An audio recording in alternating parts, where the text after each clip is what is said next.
Kia ora, you're doing what you oughta, got a minute or two. Hey, aha te wā! Kai time! Kia ora rā te motu.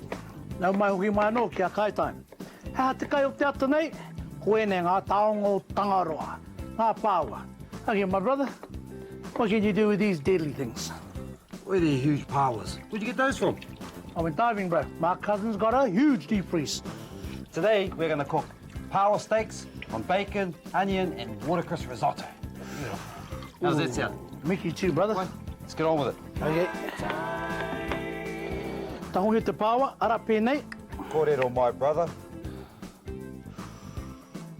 Ara, kei konei, ngā niho. Tangohia, ki wetahi ko tēnei te hua, te pewa rānei. Ka we maumau. Ka mau te wihi, bro.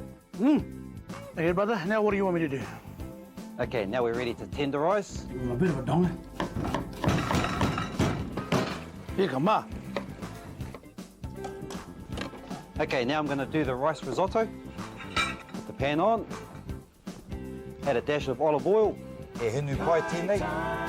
While that's heating up, we'll chop up our garlic.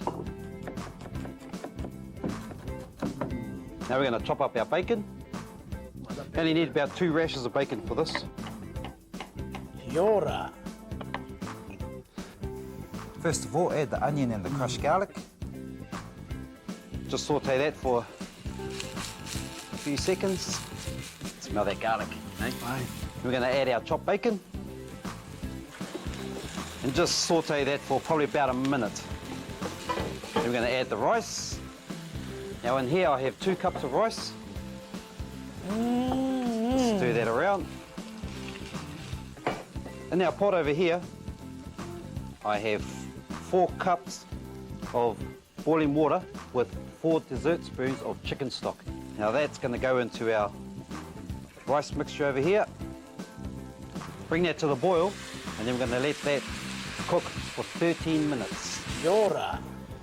Now we're going to slice our watercress and just get that ready, because you add this at the last minute to the risotto. Remove the stalks, thin slice. Karawhiu e hoa.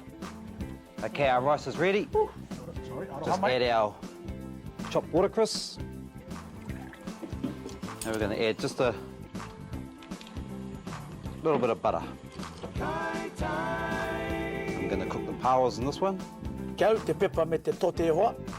Good tablespoon of butter. Okay, now we can add our pauas. Put the presentation side down first. Kia ora.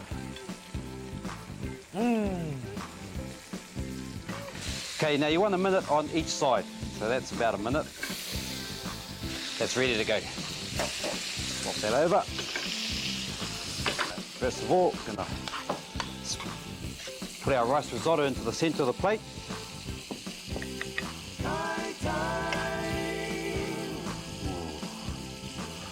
Now we're going to add our paua steaks.